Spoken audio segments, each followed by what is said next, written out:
આજે બાલવાટિકાના ભૂલકાઓને સમૂહના જે શૌચાલય હોય છે, સમૂહના જે કચરા પેટી હોય છે, સમૂહના જે મેદાનો હોય છે, બરોબર, ત્યાં કેવી રીતે સફાઈ રાખવી અને તમારે કેવી રીતે ધ્યાન રાખવું તે સમજવાનો પ્રયત્ન કરવાનો છે. તો ચાલો, તમે બધા તૈયાર છો? ચાલો, તો સરસ મજાનું ગુલાબ કરી દો. સરસ મજાનું કમળ કરી દો.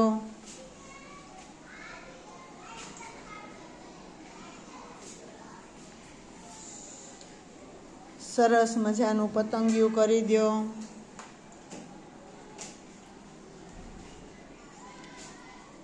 Very good. સરસ મજાની તાલી પાડી દો.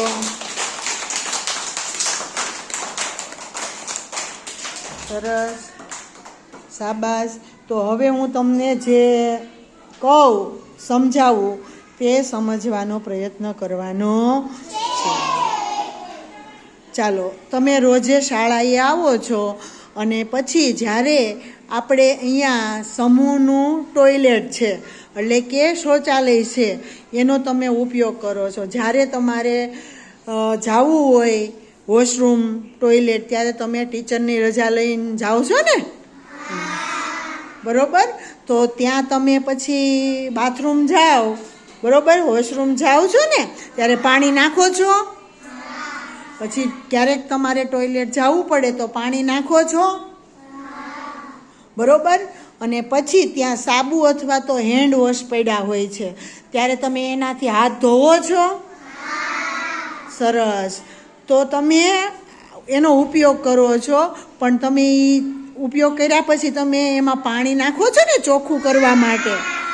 હા, તો આ તમારે ધ્યાન રાખવાનું છે. એટલે આપણે સ્કૂલે ત્યાં ચોખ્ખાઈ રહે, બરોબર? નહીંતર તો પછી ગંદુ થઈ જાય ને, તો આપણને બીજી વાર જવાનું મન થાય નહીં, બરોબર? બીજી વાર ગંદુ હોય તો તમે જાઓ ન જાઓ. એટલે ચોખ્ખું રાખવા માટે તમે જ્યારે વોશરૂમ ને ટોયલેટ જાઓ ત્યારે ઝાઝું બધું પાણી નાખવાનું, અને પાણી નાખી અને પછી તમારે સાબુથી, હેન્ડવોશથી હાથ ધોઈ નાખવાના. આ વસ્તુ ખાસ કરવાની છે. કરશો ને બધા? હા, પાણી નાખશો ને બધા, બરોબર? શૌચાલયમાં. અને બધા પોતાના હાથ ધોશો ને. અને રોજ તમારે હાથ રૂમાલ લાવવાનો. કેટલા પાસે હાથ રૂમાલ છે? બતાવો તો ઊંચો કરીને. હા હા હા, સરસ.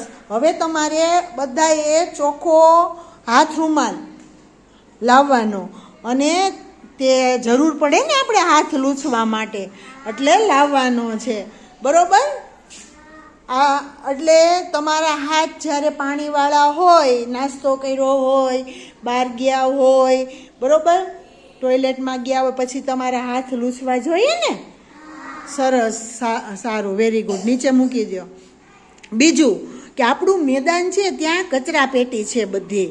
તો તમે જ્યારે નાસ્તો કરો અથવા તો કચરો તમારી પાસે દફતરનો હોય, તો જો ક્લાસમાં હોય તો ક્લાસમાં આપણે ડસ્ટબિન હોય એમાં નાખીએ છીએ, પણ મેદાનમાં તમે કચરો ભાળો છો તો ડસ્ટબિનમાં નાખી દો છો ને?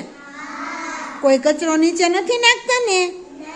હા, તો મેદાનમાં જેટલી ડસ્ટબિન પડી છે એની અંદર તમારે વધારાનો જે કચરો નીચે પડ્યો હોય અથવા તમારી પાસે હોય તેમાં નાખી દેવાનો, બરોબર? જેથી આપણું મેદાન, શાળા, બરોબર, ક્લાસ, તમે બધું ચોખ્ખું રહે ને, હે ને? તો એવી જ રીતે તમારે ઘરે સમજાવવાનું. મમ્મી પપ્પા, ભાઈ બહેન, દાદા દાદી, નાના મોટા હોય એ બધાને તમારે સમજાવવાનો પ્રયત્ન કરવાનો. ઘરે પણ તમારે કહેવાનું કે તમારું શૌચાલય છે, એટલે કે તમારા ઘરે જે સંડાસ બાથરૂમ છે એ ચોખ્ખા રાખવાના, અને હાથ પણ ધોવા માટે ત્યાં હેન્ડવોશ, સાબુ રાખવાનો, અને ઘરે પણ કચરા પેટી રાખવાની, અને તમારે ઘરે પણ બધું ચોખ્ખું રાખવાનું. સમજાણું? ખ્યાલ આવી ગયો? હા, સમજવાનો પ્રયત્ન કર્યો ને બધાએ? હા. ચાલો શ્રદ્ધાબેન, તમે જ્યારે જાઓ છો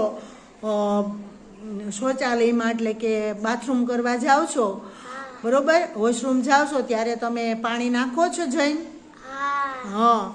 ટોયલેટ જાઓ ત્યારે પાણી નાખો છો જાજુ બધું? હા. અને હેન્ડ વોશથી હાથ ધોવો છો? હા. પછી તમારી પાસે રૂમાલ છે તો લૂછો છો તમે હાથ?